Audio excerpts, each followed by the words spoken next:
জাটকা রক্ষায় 2 মাসের নিষেধাজ্ঞা শেষে দেশের 6টি অভয়াশ্রমে শুরু হয়েছে ইলিশ সহ সব ধরনের মাছ ধরা। গেল রাত থেকে জাল ও নৌকা নিয়ে নদীতে নেমেছেন জেলেরা।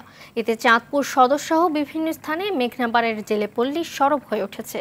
ভোলার মেঘনা ও তেঁতুলিয়া নদীতেও জেলেরা মাছ শিকারে নেমেছেন। এ উপলক্ষে মৎস্যঘাট ও জেলেপল্লীতে উৎসবের আমেজ বিরাজ করছে। এর আগে ইলিশ সহ অন্যান্য মাছের উৎপাদন বাড়াতে মার্চ এপ্রিল 2 মাস দেশের 6টি অভয়াশ্রমে সব ধরনের মাছ ধরায় নিষেধাজ্ঞা দেয় সরকার।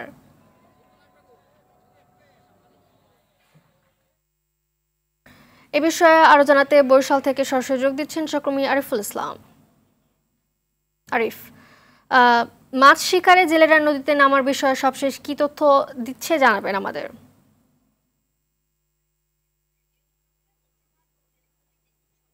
মালিহা, ধন্যবাদ আপনাকে। আসলে অভয়াশ্রমের যে প্রভাব সেটি কিন্তু বরিশালের 3টি উপজেলায় ছিল, বরিশাল সদর সহ। তো সেটি কিন্তু কেটে যাওয়ার কারণে গতকাল রাত 12টার পর থেকে কিন্তু জেলেরা নদীতে মাছ ধরতে নেমেছে। যে তথ্যটি জানাতে চাই সেটি হচ্ছে বরিশাল জেলার মধ্যে প্রায় 84,000 কার্ডধারী জেলে রয়েছে। এছাড়াও কিন্তু সরকারি তালিকাভুক্তর বাইরেও কিছু জেলে রয়েছে। তার অধিকাংশই কিন্তু বরিশালের একদম শেষ প্রান্ত অর্থাৎ হিজলা মেহেন্দিগঞ্জ উপজেলাতে। আর আমি এখন যেখানটিতে দাঁড়িয়ে আছি বরিশাল সদর, এইখানে কিন্তু প্রায় 6,000-এর মতো জেলে রয়েছে। তো এই এই এই এদের এদের কারণেই কিন্তু ইতিমধ্যে নদীতে যে ইয়াগুলা রয়েছে মাছ ধরতে নেমেছে। তো তারা কিন্তু আমরা দেখেছি যে সকাল থেকেই কিন্তু তারা নদীতে নামতে শুরু করেছে। আর ইতিমধ্যে আমরা জেলেদের সাথে কথা বলেছি, তারা কিন্তু স্বাচ্ছন্দ্যে মাছ ধরবেন। তবে এখানে কিন্তু নদীর পাড়ে উপস্থিত হয়েছিল বরিশালের মৎস্য কর্মকর্তারা, বরিশাল সদর, বরিশাল অন্যান্য এবং বরিশাল জেলা বিভাগীয় মৎস্য কর্মকর্তারা। তারা আমাদেরকে জানিয়েছেন, আমি মৎস্য কর্মকর্তা ইলিশ ডক্টর বিমল দাসের সাথে কথা বলেছি। তিনি বলছেন যে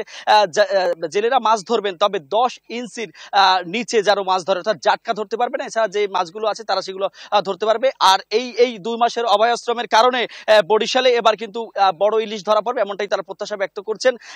তো মাছ ধরা চলছে। পরবর্তী বুলেটিনে হয়তো বা আমরা আরো জানাতে পারবো বরিশালে কি পরিমাণে মাছ। ধন্যবাদ আপনাকে।